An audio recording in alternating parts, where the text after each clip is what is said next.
रमा सोचने लगी, ऐसा लगता है जैसे मैं किसी मुर्दों की बस्ती में आ गई हूं। इतने मकान हैं, पर सबके दरवाजे बंद हैं। कहीं कोई आदमी दिखाई नहीं दे रहा। परंतु रात हो गई है। रात को सफर करना ठीक नहीं है। यही किसी घर में शरण लेकर विश्राम करना ही ठीक रहेगा। यह सोचकर उसने एक घर का दरवाजा खटखटाया। किसी ने डरते डरते दरवाजा खोला और पूछा, कौन हो तुम? मैं एक परदेसी हूं बाबा। रात भर के लिए मुझे यहां पर शरण चाहिए। ठीक है, जल्दी से अंदर आ जाओ। उस आदमी के घर में वह और उसकी पत्नी थे।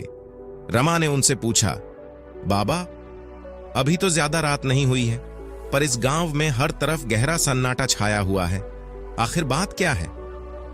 कुछ मत पूछो बेटी। इस गांव में रोज रात को न जाने कहां से एक उड़ता हुआ राक्षस आता है। उसे स्त्री, पुरुष, बच्चे या जानवर, जो भी प्राणी दिखाई दे, उसे उठाकर ले जाता है। मेरे घर में अधिक जगह नहीं है, वरना मैं तुम्हारे घोड़े को भी अंदर कर लेता। अगर वह राक्षस हमारे घर की तरफ आया तो वह तुम्हारे घोड़े को अवश्य ही उठा ले जाएगा, और अगर मेरे घोड़े ने उस राक्षस को मार दिया तो आप देखना बाबा, आज ऐसा ही होगा। अरे क्या कहती हो बेटी? यहाँ के राजा वर्धन ने घोषणा कर रखी है कि जो भी उस राक्षस को मारेगा उसे 1,00,000 अशर्फियां दी जाएंगी। तुम्हारी बातें तो हौसला देने वाली हैं, मगर सुनकर हंसी भी आ रही है। भला जिस राक्षस को बड़े बड़े योद्धा न मार सके, उसे तुम्हारा घोड़ा कैसे मार देगा? तुम खाना खाकर सो जाओ बेटी।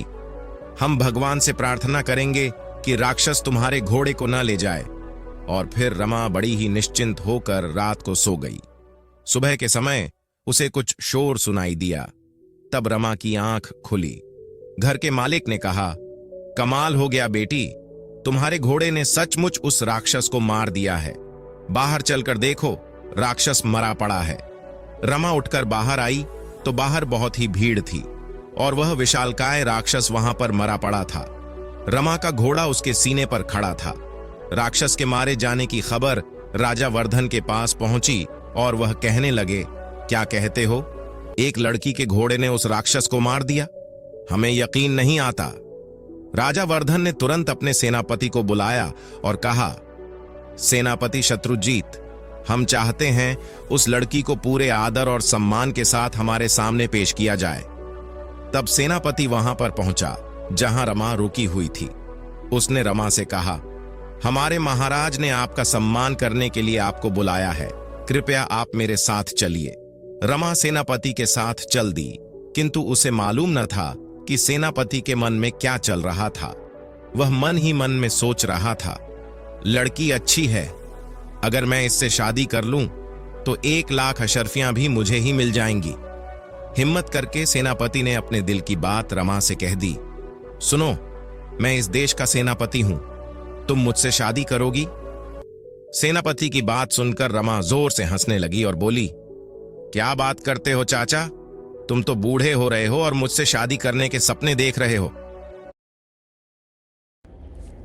ओह, बाय टूथपेस्ट। ब्रांडेड प्रोडक्ट आपको लाइफ में आवश्यक है तो नीचे डिस्क्रिप्शन में व्हाट्सएप लिंक से वांटेड लिंक डाउनलोड करके ब्रांडेड प्रोडक्ट रिसीव कर सकते हैं। You need branded products in life, WhatsApp link is given below in description. Wanted link, download from that link and get wanted branded products.